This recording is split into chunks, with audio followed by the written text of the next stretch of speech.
자, 오늘 준비한 흥미로운 해설 자료 바로 시작해 보겠습니다. 오늘은 성경의 역사와 고고학이 아주 극적으로 만나는 지점이죠. 무려 2700년 전의 공학적 경이로움, 바로 히스기야의 터널을 둘러싼 매혹적인 기록과 고고학적 증거들을 하나하나 파헤쳐 볼 건데요. 역사 좋아하시는 분들은 그거 들어봤지 하실 수도 있어요. 하지만 오늘 이 기록들을 다시 꼼꼼하게 퍼즐 맞추듯 재구성해 보면 그동안 놓쳤던 완전히 새로운 차원의 경이로움을 발견하실 수 있을 겁니다. 기대하셔도 좋습니다. 자, 그럼 첫 번째 파트, 기원전 700년경 아수르의 포위 공격부터 살펴보죠. 시간에 거슬러 올라가 볼까요?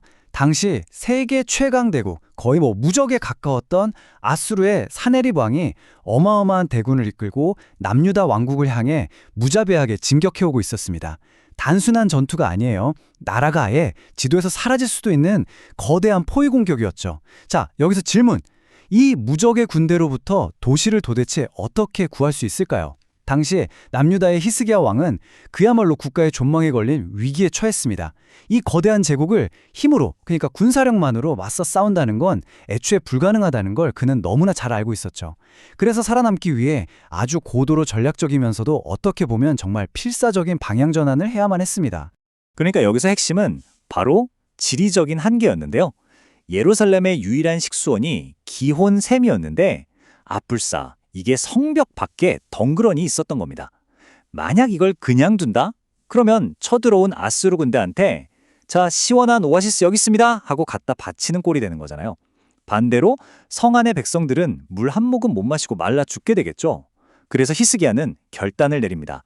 성 밖의 물줄기를 철저히 막아서 적들의 눈을 완벽하게 속이고 그 물을 성 안쪽에 있는 실로암 못으로 쫙 끌어들여서 기나긴 포위전에 대비하기로 한 거죠.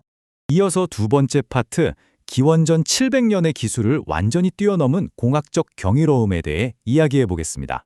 물을 성 안으로 끌어오기 위해 그들이 선택한 방법은 정말이지 입이 떡 벌어집니다. 단단한 안반을 직접 뚫어서 S자 형태의 거대한 터널을 파는 거였어요. 기원전 700년이잖아요. 중장비도 없던 시절의 기술력을 생각하면 솔직히 좀 무모해 보이기까지 하죠. 이 프로젝트의 규모를 한번 상상해 보세요.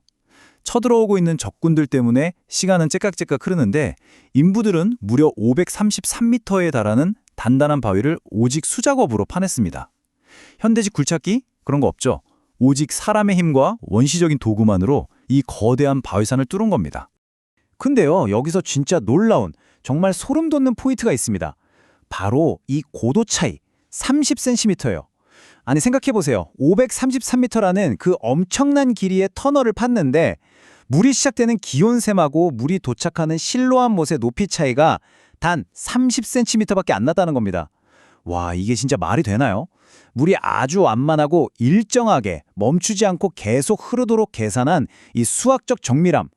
수리학적으로 봤을 때 이건 기적에 가까운 경이로움입니다. 현대의 공학자들도 이거 보면 고개를 내저으면서 감탄할 수밖에 없는 그런 완벽한 설계인 거죠. 게다가 적군이 도착하기 전에 무조건 이 공사를 끝내야만 했어요. 그래서 그들은 시간을 반으로 줄이기 위해 아주 극단적인 방법을 씁니다. 두 팀의 인부들이 기온샘과 실로암 못 양쪽 끝에서 각각 출발한 거예요. 빛 한 줌 없는 그 캄캄한 어둠 속에서 오직 서로의 방향을 향해 맹목적으로 바위를 깨고 나아간 거죠. 그러다가 놀랍게도 터널의 정중앙에서 이 두 팀이 완벽하게 만나게 됩니다. 단 한 치도 빗나가지 않고요. 세 번째 파트는 돌 속에 새겨진 목소리입니다. 1880년의 위대한 발견으로 넘어가 보죠.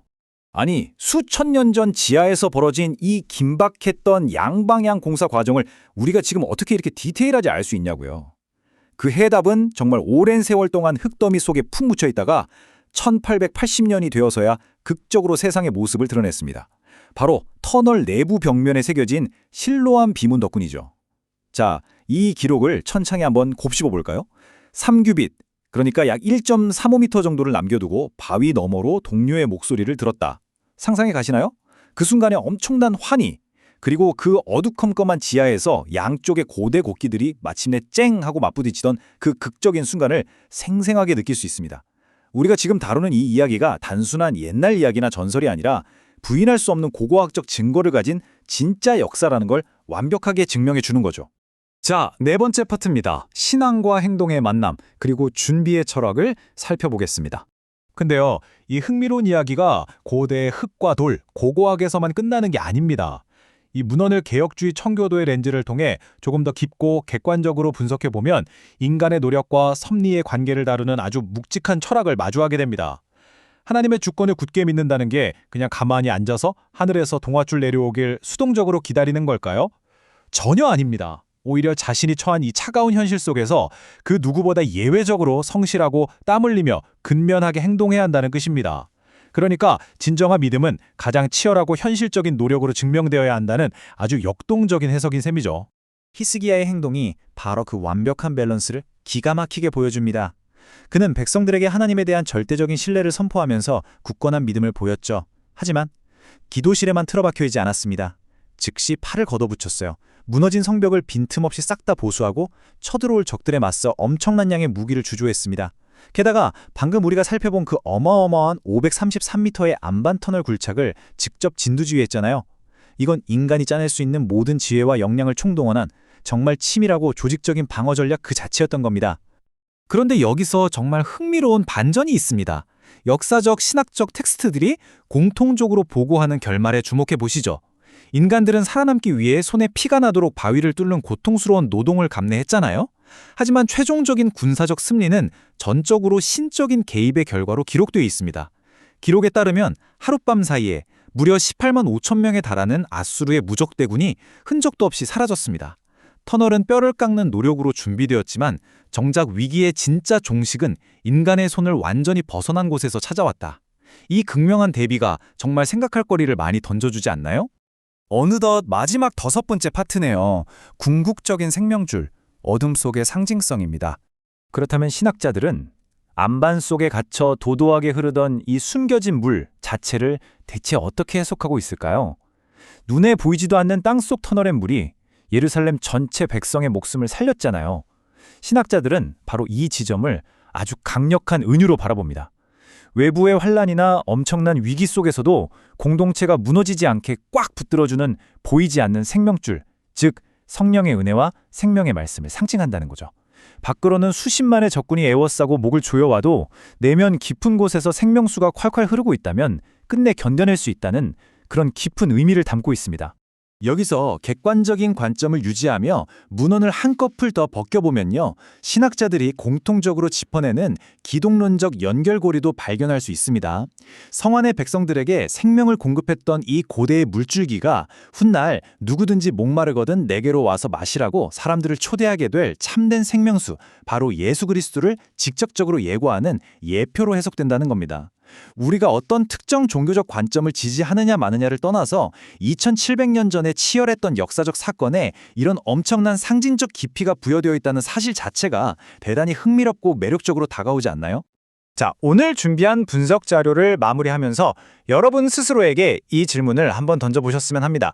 히스기야 왕이 보여준 그 절대적인 믿음, 그리고 바위를 뚫어내는 그 처절하고도 철저한 인간적인 노력의 결합, 이 두 가지의 하모니는 우리에게 아주 묵직한 메시지를 던집니다. 만약 여러분의 삶에 아수르의 대군과 같은 거대한 위기가 들이닥친다면 여러분은 어떤 선택을 하시겠습니까? 하늘에서 기적이 뚝 떨어지기만을 바라며 가만히 서 계시겠습니까? 아니면 망설임 없이 어둠 속으로 걸어들어가 직접 곡괭이를 쥐고 땅을 파기 시작하시겠습니까? 오늘 저희가 준비한 내용은 여기까지입니다. 끝까지 함께해 주셔서 감사합니다.